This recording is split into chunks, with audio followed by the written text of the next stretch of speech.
Now, the Hunt Palmer Show. Yes! I feel like I've been waiting for this my entire life. You're listening to the Hunt Palmer Show on 104.5 ESPN Baton Rouge. Jolly good fun. Jolly good. Locking down the middle of the day. America's favorite daytime fun show. Live from the Mercedes-Benz of Baton Rouge studio. This is Hunt Palmer.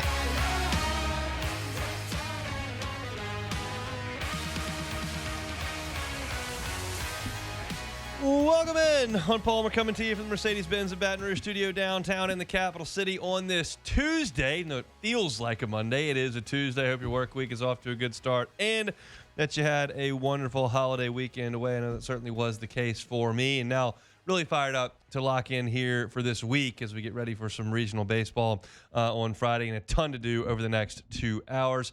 Got Alondra Villarreal and Cassie Spazzali and all those vowels back there on the ones and twos. And we'll have Shareif Ishaq along here in 15 minutes. We will have Glenn West in 30 minutes. And we got tons and tons to do. So let's get things rolling the way we do every single day with our Genesis opening drive. It's time for Hunt's opening drive, presented by Genesis of Baton Rouge. All right, so there's a lot that's gone on since I last left you on Thursday afternoon. LSU played a couple baseball games. There's been a selection of the field of 64. So I can't do everything at once. So we're going to try to keep this compartmentalized as best we can. I'm going to start in this segment talking about LSU's baseball play on the field in Hoover. We will get to this coming weekend, the selection, the draw, all of that over the course of 2 hours. But let's start with what LSU did in Hoover.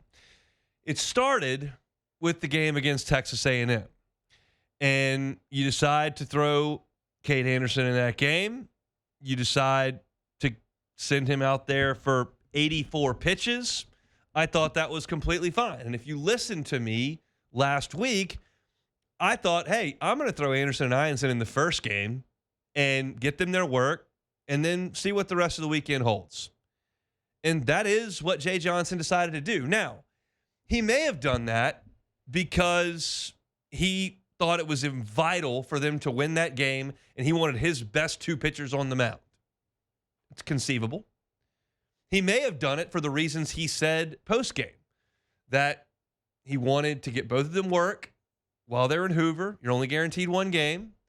He wanted to get them pitching on the same day so that they could have the same amount of rest for next week so that he could use either one of them on Friday if he wanted to. And he wanted to limit pitch count, and that happened.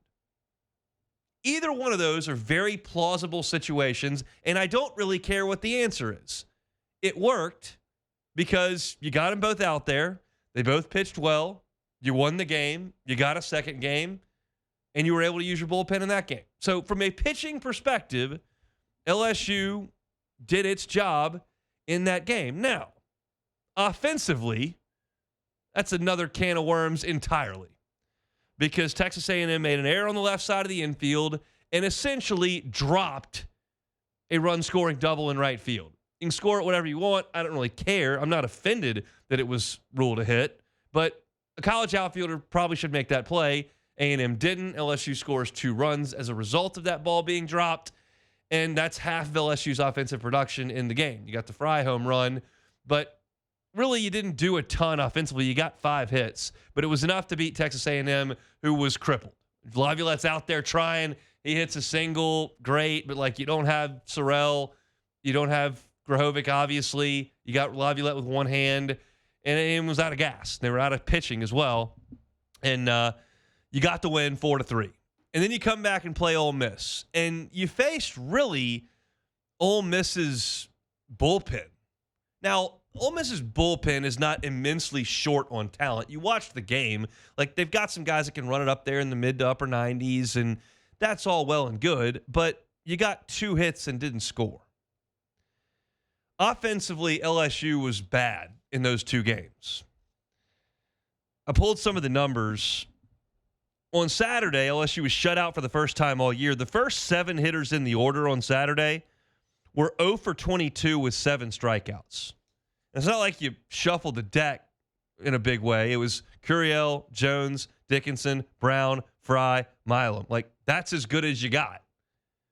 And those guys were 0 for 22 with 7 strikeouts. If you combine the 2 games, over 2 games, LSU got 6 hits total and only had 6 at-bats with a runner in scoring position in 2 games. It was just a stagnant malaise of ineffectiveness really the whole time.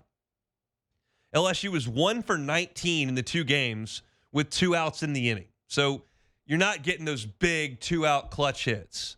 And they only got the leadoff man on 4 times in 17 innings. So if you're not getting guys on early in the inning and you're not driving guys in late in the inning, well, there's not a lot of time for you to score runs, and they didn't. So I don't understand why this offense is so frustratingly mediocre on the road and good at home. I can't come up with a good explanation for that. I can't just explain it away because they got 3 games against Missouri at home. They faced some good arms from Mississippi State at home, and they didn't crush Pico Khan, but they did score a lot of runs over the course of those games. I wrote this in my Around the Horn column on LouisianaSports.net, but LSU scored 27 runs against Mississippi State at the box. They scored 21 runs on Tennessee at the box, 22 on Arkansas, 19 on Bama. These are tournament teams, host teams in 2 cases. On the road, against Auburn, 8. Against Texas A&M, 7. Until you scored 20 on South Carolina, who stinks, I could take your 9 SEC series by run production.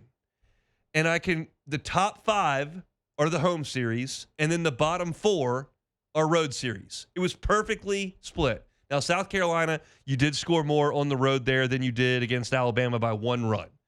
So if we were ranking them 1 to 10, it would be 4 home, 1 road, 1 home, 4 road. If that makes sense.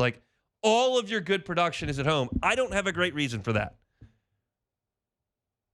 Here's the way I wrote it on the website.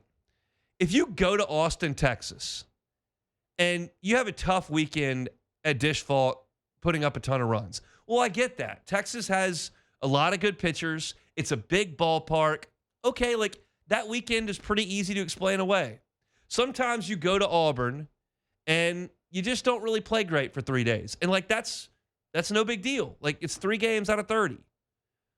Sometimes you go to Norman, Oklahoma, and it's freezing freaking cold, and Kyson Witherspoon pitches the first game. In that vacuum, just those 3 games, okay, I can see that being a tough place to score some runs. You go to the SEC tournament, and your team doesn't really show up. We've seen this forever and ever, amen. Not at LSU, but a lot. South Carolina under Ray Tanner never won any games in Hoover, and they were in Omaha in the finals 3 years in a row. Didn't do anything in the SEC tournament. I can look at all of these games in a vacuum and go, okay. But when they all add up, it's what am I missing here? Why can you throw 17 on the board in a game against Tennessee at home? Why can you light up Arkansas's bullpen in the first game and anybody they trotted out there in the second game at home? That's a really talented group of pitchers.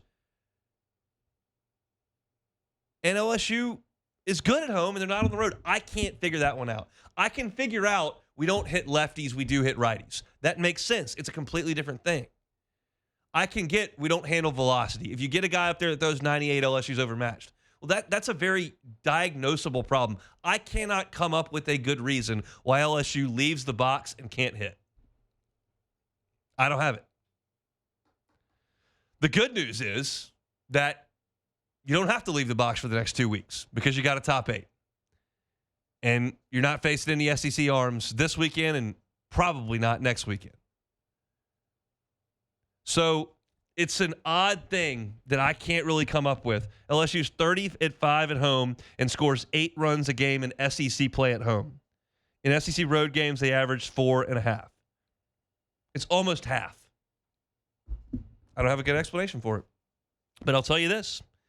In the malaise and bore of that game that LSU put forth offensively against Ole Miss on Saturday, the other side of the equation, very exciting. Very exciting. Jaden Newt gets the start. 4 innings, 3 hits, only 1 earned run, 7 strikeouts, and 2 walks. Thought he did an awesome job. throwing pickoff throws away, whatever. But I love the fact that he got the start and was missing bats for a potent team. And then you went to Chase Shores. 48 pitches, gets through 2 2/3, doesn't allow a hit. Remember, hits have been the big thing for Chase Shores. His batting average against in SEC play late into the SEC season was over 310. Guys squaring him up. They're not squaring him up right now. I don't love the 3 walks, but I'm not asking for everything after a rough start for Chase Shores. I'm trying to find out what he can do, and he's throwing it over the plate now, and there's still a ton of life on that fastball. Apparently, the stadium gun had him at 101, and that's great stuff to see. And then maybe more importantly, Jacob Myers comes in, and 4 strikeouts in 2 1/3, did not walk anybody, retired every hitter he faced. That is a difference maker. And I still, when he goes onto the mound, in the back of my brain, the sirens are going to be going off saying, this guy led the nation in walks 2 years in a row. Like, I can't get that out of my brain. It's an important stat. When a guy, it's not like, oh, he had a rough game where he walked 8 guys. Well, no, this is 2 years in a row. He walks a lot of guys. But if he throws it over the plate, which he's doing right now and has in multiple outings in a row, he's one of the toughest guys in LSU staff to hit. It's an upper 90s fastball from a ridiculously high arm slot, and the slider is really good. And he was awesome. So those 3 guys are kind of the guys stepping forward in the role we've been asking for since March. Like, there was a point where you thought, okay, it's going to be Rizzy that's doing that. Okay, William Schmidt is growing up. He's going to handle that. At one point, Connor Benj was getting you out of a bunch of jams, and now he doesn't pitch. But we've gotten to the point where you're always pointing towards, and you know what Callan and Evans are going to have to be, but there's got to be gap fillers between Ianson and Anderson and those guys. These are them. I don't know if it's Friday to start the game. I don't know if it's Friday to finish the game. I don't know if it's Sunday to start the game. I don't know if it's Monday to try to finish a regional. I don't know where the innings are going to come from. But it's reasonable to suggest Jaden Newt, Chase Shores, Jacob Myers are going to be in the middle of this thing. They're on a tier above Connor Ware and William Schmidt and Maverick Rizzi and DJ Primo and all those guys.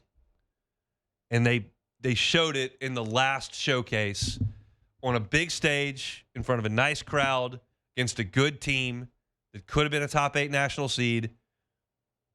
And they looked great. And they never had like a bump. It wasn't like, oh, well, he ran out of gas and then he got hit. No, like, it was just good all the way. Those guys combined to hold Ole Miss to 2 runs on 3 hits. That's really, really good. So I'm frustrated, bewildered, disappointed is fine to say with what the offense was over the weekend. I understand there's a track record long enough now to have legitimate concerns about what this team can do offensively. But it's been really good at home, and they're going to play at home for 2 weeks if they can get through this one. And the pitching is starting to round into shape like it's really done every year Jay Johnson's been here. They've pitched their best late in the season all 3 years that Jay's been the coach. And that's Wes Johnson, and that's Jason Kelly, and now it's Yeski. So this is glass half full, glass half empty, wherever you want to stand on it. But there was some good, there was some bad, and I thought that the decision that Jay Johnson made to throw Anthony Ianson and Cade Anderson in the first game of that regional was a good one that worked out. Now you come on back, LSU should be very rested, and we'll talk about what their draw is and what this weekend should look like as we move forward here on today's show. Our opening drive brought to you by Genesis of Baton Rouge. When we come back, Shareif Ishaq. We'll talk a little Saints next. The Hunt Palmer Show. You're listening to The Hunt Palmer Show on 104.5 ESPN, Baton Rouge.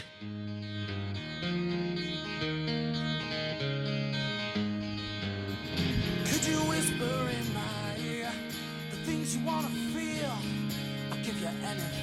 Chat with Glenn West, go 24/7, talking some LSU baseball in about 15 minutes. Let's go down to New Orleans. Our guy Shareif Ishaq, WDSU in New Orleans. talk a little bit of Saints. I've seen some OTAs down there in the 504. Shareif, how are you? Got to give you a lot of credit, Hunt. Last week when I had you on for a Zoom, I said, give me some other pitchers other than Anthony Ironton and Kate Anderson and the two guys you said. Jaden Newton, Chase Shores, I think. Yep, and you know what? They performed well. I know it's a small sample size, but it seems like they've been doing well, just like you said the last few weeks. And I'm feeling good about 8. I'd like to get there. They got to win a regional, got to win a super, and then go make some noise up in Nebraska. But as I've said since they walked off the field against Arkansas, like they're good enough. They just have to play well enough. I would have like super serious concerns if I thought there was another team that was just like some sort of juggernaut, but I don't. I mean, Vanderbilt's had big-time offensive issues. Texas is without a couple big pitchers and has not played great the last couple of weeks. Like they're good enough. It's just a matter of can they play really well down the stretch, and I guess we'll find out on Friday. All right. Yeah, I'm with you. Yeah, go ahead. I'm with you. Let's talk Saints. Go ahead. We can do it. Let's talk some Saints. I want to talk a little bit about the weapons on this offense because they have made a concerted effort to invest very heavily on the offensive line, which I think is great. But they have not invested very heavily at wide receiver. You've got Olave, who's a first-round pick, Shaheed, who you kind of found as a diamond in the rough. You go pick up Brandon Cooks off the scrap heap, and at tight end, I think you're okay. Where are you on the weapons that Tyler Shoug's going to have to use with this offense? Well, I think whoever the quarterback is, they need to get at least one more possession receiver. I mean, look, Brandon and Olave are the same receivers. They're the same size, essentially. They present speed down the field. And so does Rashid Shaheed. You got 3 guys who can burn down the field, but you desperately need a possession receiver. And that possession receiver, to me, isn't on this football team. I mean, unless they're counting Juwan Johnson to be their tweener, to be able to do the tight end and play a little bit outside and play some receiver. But they need to find somebody. I mean, it just goes without saying. It's just like, hey, maybe they need to find a veteran quarterback. They need to find a veteran receiver when they get closer to training camp or when they're in training camp, because I just don't know, Hunt, how it's going to work. I mean, your next receiver in that mix would be Bub Neem, Cedric Wilson.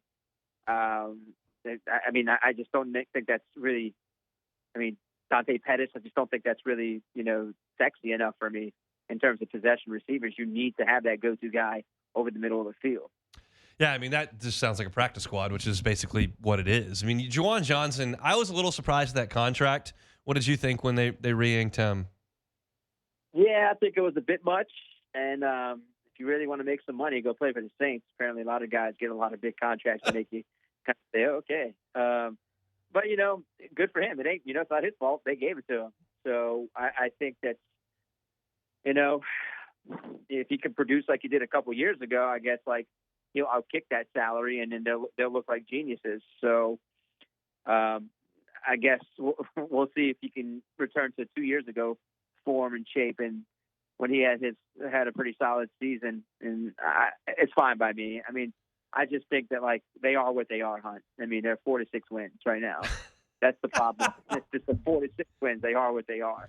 Well, if they can go pick up a possession receiver, that's amazing. And I just don't know.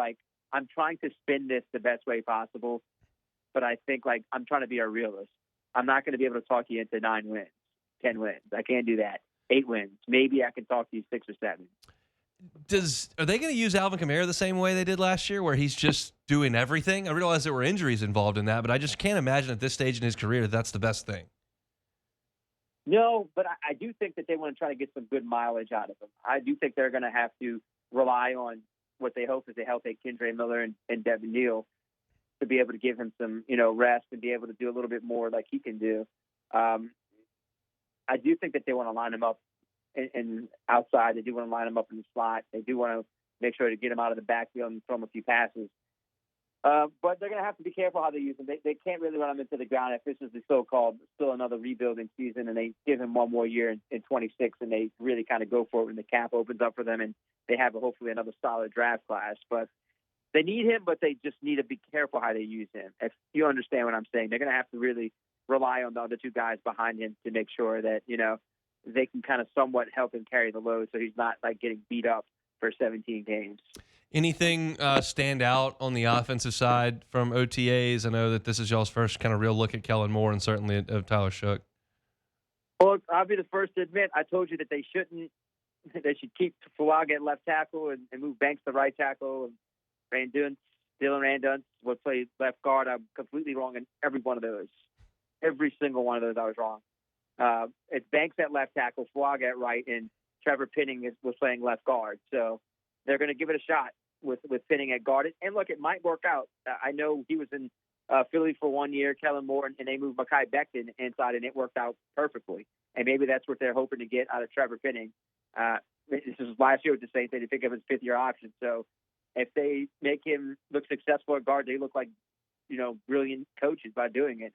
I think, look, why not? You give it a chance. You give it a shot this year. Like I said, this year's a year that you're trying to figure things out, and it might work out really well with the tackles. I mean, I understand why they're doing what they're doing with Banks, keeping him there because he hasn't played right tackle since high school. Fuaga played it throughout his entire career until he played left tackle last year. So I understand why they did that, and I think that was the biggest thing. Look, Hunt, the rest of practice, it was essentially a 7-on-7. It was like flag football. They're getting ready for the Olympics pretty much, just watching practice. I mean, both quarterbacks looked good. One was 7 of 8, the other was 8 of 8, both making good passes down the field. But it's a learning session. They're teaching them. You're not getting much in these next few weeks. You're just getting a bunch of teaching and learning in 7-on-7. How would you compare Rattler and Shook in terms of how they look out there? We know that Rattler's got some athleticism to him, a little whippiness in the arm. What does Shook look like next to him? Both of them, Shook and Rattler, both got a little bit of athleticism. I think that Rattler is a little bit more athletic. He's not, obviously not as big. Right. I mean, Shook is like a 6'5" dude, 220. Rattler is a little bit bigger than me, who can move a little quicker. Both have solid arms. I'd give them that. They both have very solid arms. I mean, Rattler is nice. His deep balls are nice, and Shook has got a cannon on him. So, not much. The only difference I'd say he's a little bit more athletic than Shook. That's because of his frame. He's not that big, so he can move quicker, get out of a little bit of trouble a little quicker. But that's about it. I mean, I want to see this in training camp. I mean, I don't want to see 7-on-7. I want to see full team drills. I mean, 7-on-7 is it's hard to get much other than your arm strength and your precise passes and how accurate you are and how much zip you have on those passes. The thing that fascinates me is this is theoretically like a real quarterback battle, and I'm curious how you think the two of them will handle it as far as their relationship goes. I'm not asking them to be best buds, but you think there can be some friction? No, I think they're both mature and they understand it's a profession, man. Like they don't have to worry about like the friction between each other. They're both from the Chandler, Arizona, Phoenix, Arizona area. They kind of know of each other, and they've gotten a chance to become better friends in the time they've been on the field together. So no, I don't see any friction. I mean, you're not going to see the same friction we saw last year when they wanted Rattler to play over Derek Carr. You're not going to see any of that. I mean, you got good coaches, you got good players, you got good veterans. You're not going to see much of that this year. I think that ship has sailed where you see friction between quarterbacks in the quarterback room. That's a good thing. Need to sing Kumbaya and get moving things in the right direction down there in New Orleans. Shareif Ishaq, WDSU, covering the Saints. He's with us every single Tuesday. Thanks, man. Anything and any time for you, Hunt. Appreciate it. Shareif comes on once a week on this show. I give him 5 minutes a year, which I think is a beneficial trade for me. I appreciate him very much for making himself available each and every week. He's always with us on Tuesdays. Usually in the second hour, they got to get back out there to do some work this afternoon. So we got Shareif a little bit early today. If you're looking for your Saints coverage, you can always find it on LouisianaSports.net. Ross Jackson has a ton of coverage wall to wall on everything, OTAs, everything about he's writing some features on the veterans right now and kind of what their role is in New Orleans. If you're looking for Saints coverage, you can find it there at LouisianaSports.net. And certainly wherever you find your podcast, Hunt on Saints. We talk Saints each and every day. Let's step aside, go back to baseball. Glenn West, go 24/7. Was at the box yesterday for the media session. He will be there this weekend for the regional. We'll talk about it all next. The Hunt Palmer Show. This is the Hunt Palmer Show on 104.5 ESPN, Baton Rouge.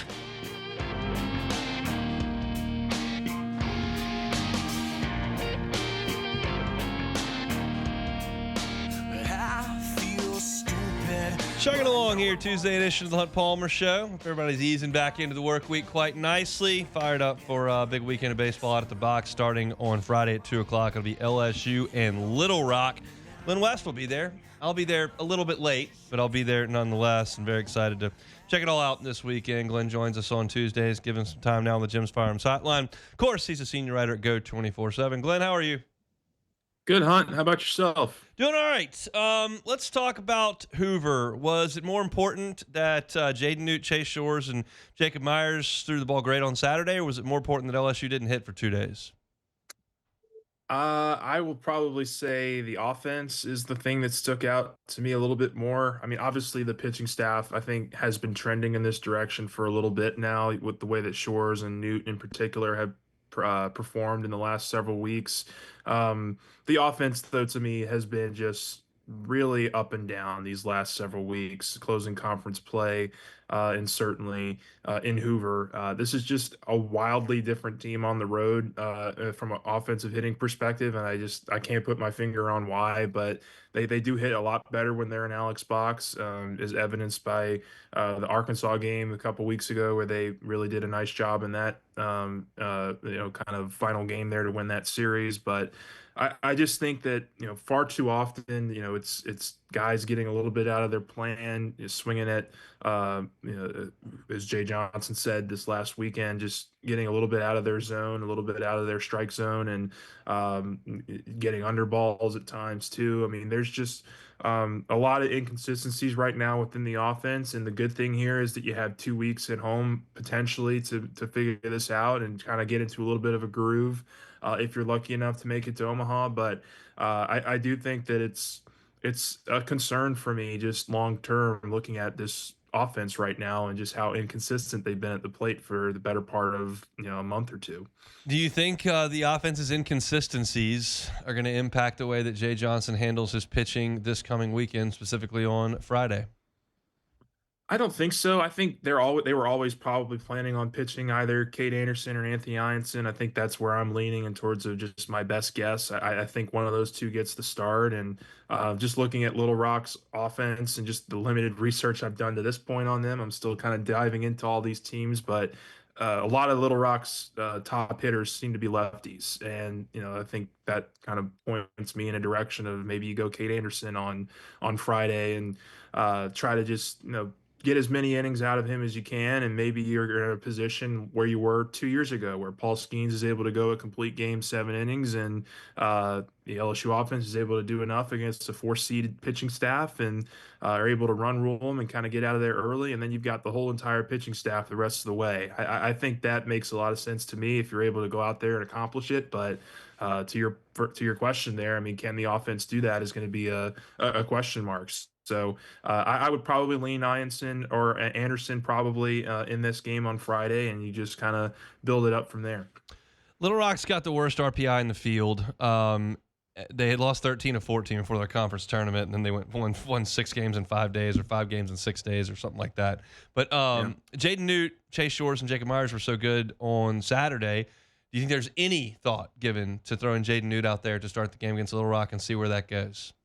Yeah, I mean, look, anything's possible. I'm kind of in the camp though that just knowing how they've operated in the past and just what this pitching staff has done, like I would feel just as comfortable throwing Jaden Newt on a Thursday as I would in a closeout game on Saturday or Sunday to get 3 or 4 or 5 innings out of him. So I think that they've really, and just talking with some of the pitchers, especially Anderson and Ianson over the last couple of weeks, they really like the schedule that they're on right now. And so I'm just not sure that LSU is going to really want to mess with that too much. And, for those kind of reasons, I think that they're going to probably stick with their 2 aces to start the weekend out.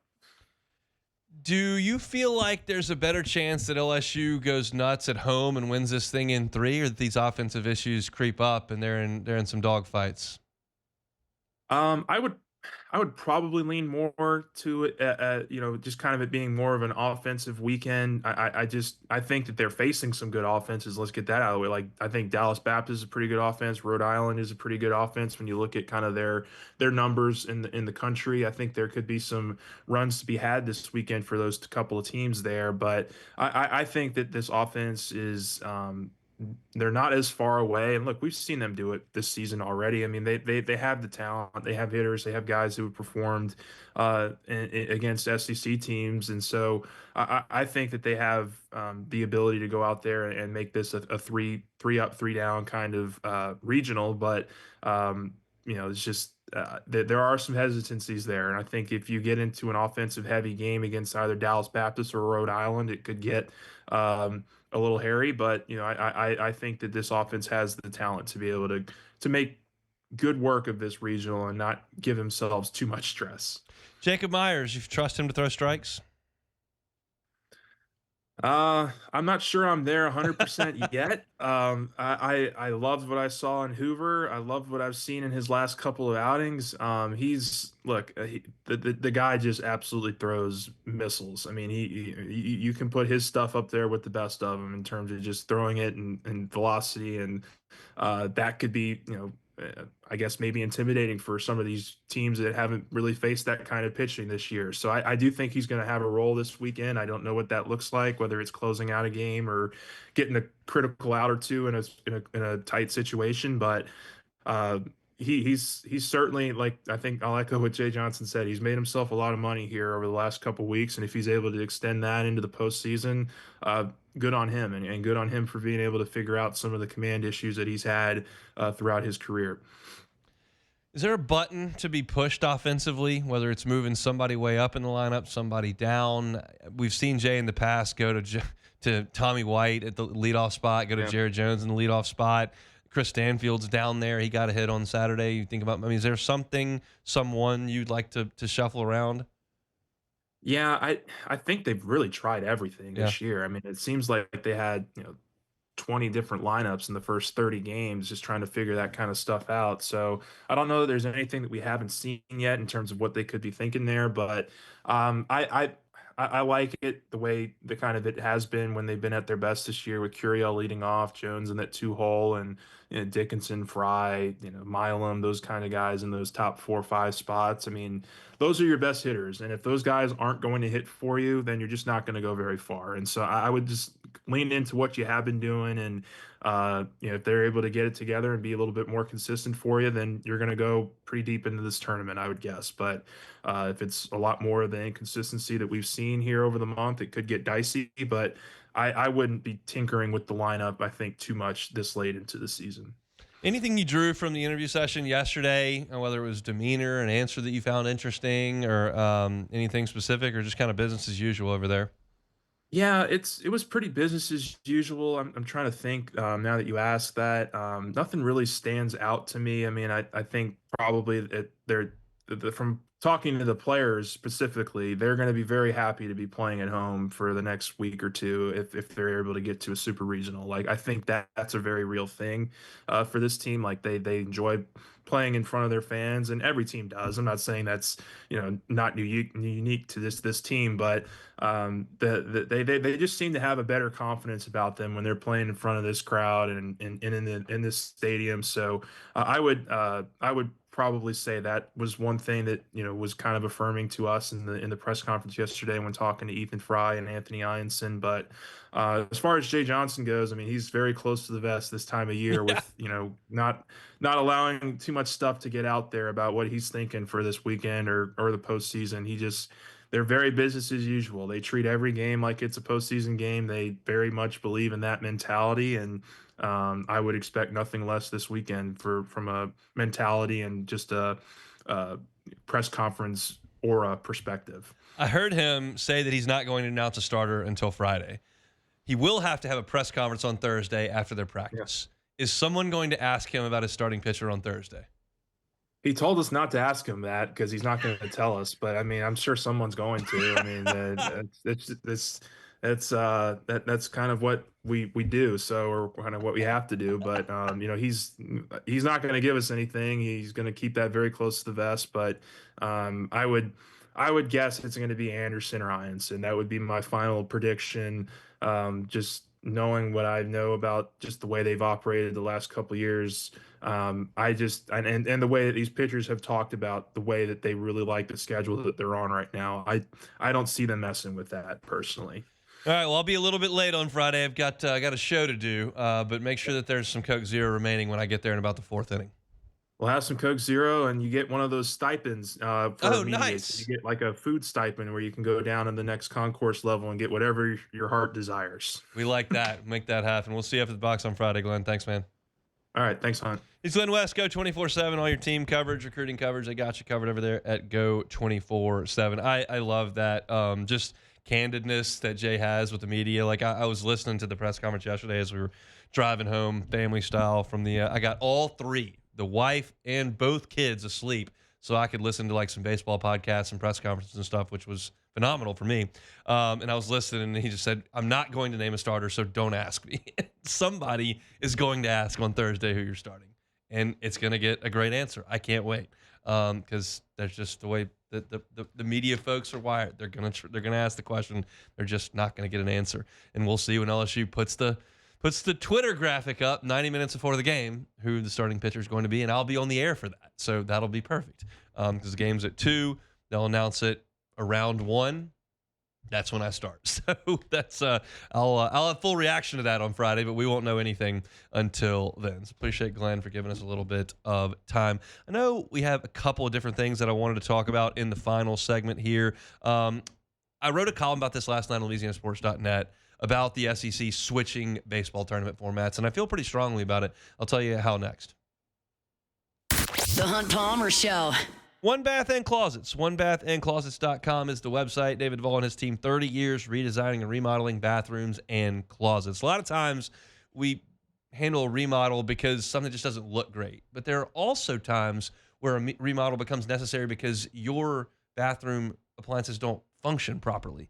If your tub is just too old and it's not functioning anymore and you're going to have to replace it, don't just get the guy from down the street, come over and hand him a couple bucks cash and think he'll probably do all right.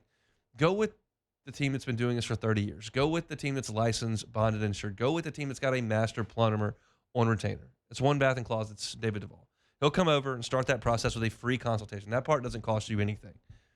Talk about what you want done, lay out those plans, and let David and his team get to work. They can handle your tubs, your showers, all your plumbing there. They can also handle things like the vanity and make that look gorgeous. Check out their work at OneBathAndClosets.com. You can see pictures of it, see the great reviews from their satisfied customers, and get that free consultation online at OneBathAndClosets.com. OneBathAndClosets.com. This is the Hunt Palmer Show on 104.5 ESPN, Baton Rouge.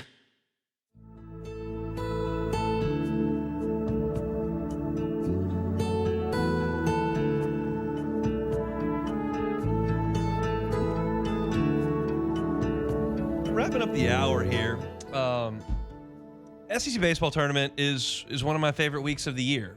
Not because of the massive stakes that you're playing for, just because I love baseball, and at Tuesday morning at 9:30, if I can turn my computer on and fire up some baseball, like that's awesome. And if there's baseball on at 11 o'clock at night on a Wednesday, I love that. So I just love the fact that it's a constant, it's a week of constant baseball.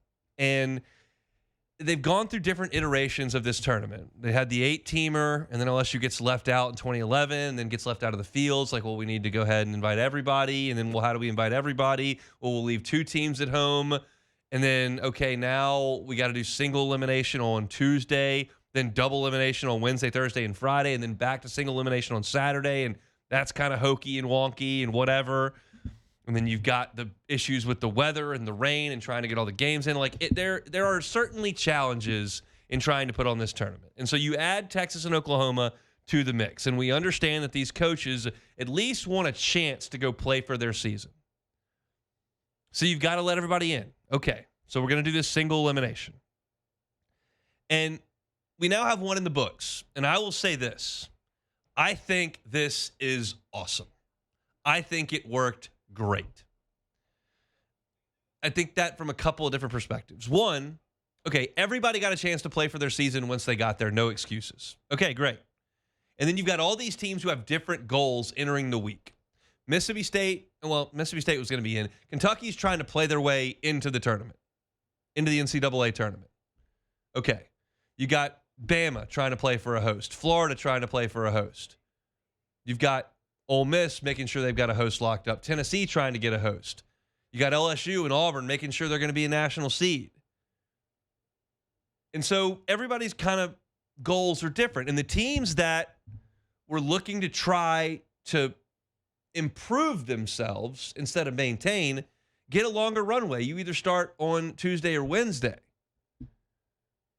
So if you're Ole Miss, you get more opportunities to win games in quad one and move your RPI up. But at the same time, you don't have to worry about going 0-2 or 1-2 and dumping your RPI 9 spots. You're only going to lose one time over the course of a week. And if you're a team that's like LSU, like Texas, like Vanderbilt, and you'd like to get more at-bats and potentially win the tournament, you don't have to worry about playing from Wednesday to Sunday to win the tournament. You just play it like a normal weekend. And now as I look up, South Carolina wasn't able to win a game. Who cares? Missouri didn't win a game. Who cares? They were the two runs to the league this year. Texas A&M was trying to win the whole tournament. And guess what? You look up on Friday night, and they've got one swing potentially against LSU to get to Saturday. And then you're right there. So that's good drama for them. Okay, I like that. You look at a team like Vanderbilt that already had a top 8 locked up when they got there. Well, they didn't have to overextend pitching to go from Wednesday to Sunday. You just go with your guys, play 3 games. Same thing would have gone for Texas, would have gone for LSU, would have gone for Arkansas. And if you're LSU and you want to get your aces a little bit of action, you can put them out there in the first game. Then throw some bullpen guys in the second game. And in the end, Ole Miss got a host. Tennessee got a host. LSU locked in their top 8. So did Auburn. So did Georgia. Kentucky faltered, but didn't fall out of the tournament. Mississippi State was already in. They faltered. It's fine. Really, Florida not getting a host and Bama not getting a host are the only teams that didn't accomplish what they were trying to get done. And nobody was compromised. And the other piece to this puzzle, that's all resume stuff. This is just weather related.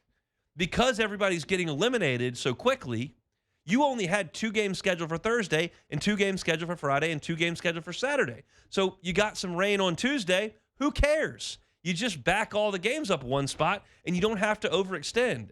You don't have to have teams playing twice in one day. You don't have to have weather delays pushing things back to 3 in the morning. It functioned because, and we had great weather, but it functioned because you had enough room to back games up as opposed to playing 4 games Tuesday and 4 games Wednesday and 4 games Thursday and 3 games Friday. That's what you used to do. You had a double elimination.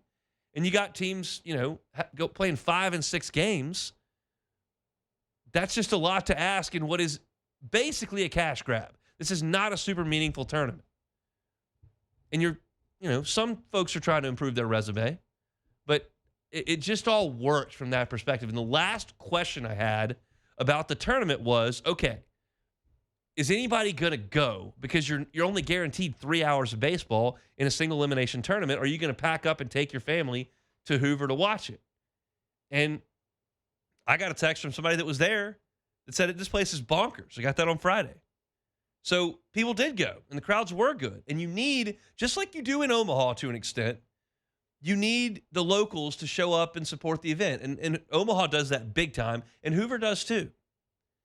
And then you've got the teams that are going to send folks. LSU is going to send some people. Of course, you're going to have the Auburn and Alabama fans there. Mississippi State generally will send some folks. Ole Miss travels okay. You're not going to get much from Florida. You're generally not going to get a lot from Georgia. Vanderbilt doesn't have a big enough fan base to make a dent. But you got enough people there. So for me, you didn't overtax arms. Everyone was able to kind of take what they needed for their resume. You got great crowds. You had room for the weather. It all just worked. There's no perfect way to do this. But to me, this invite everybody and go single elimination looks really good. You can't complain. You didn't have a chance. You got a chance to go play. And for those that don't need it, like Vanderbilt this week, like Texas this week, like Arkansas this week, well, sometimes it goes really well like it did Vanderbilt. Sometimes not so much like it did for Arkansas and LSU. But it's all fine and dandy because they're top 8s now. I thought it was great over in Hoover this week. We'll pause for Sports Center. Come back with hour 2. The Hunt Palmer Show. Rouge, genesisofbatonrouge.com is that website. Every car that's on the lot is online at genesisofbatonrouge.com. I challenge you to just look around on the road these days because Genesis is not the vehicle you saw a ton of 4, 5, 6, 7, 8, 9, 10 years ago. But you're starting to see more and more of them. It's because folks are understanding just how quality a product it is, and it's at a reasonable price. And you get a great experience when you go into Genesis of Baton Rouge and begin that purchasing process. You're not going to feel pushed or taken advantage of or oversold. You're going to feel like a guest.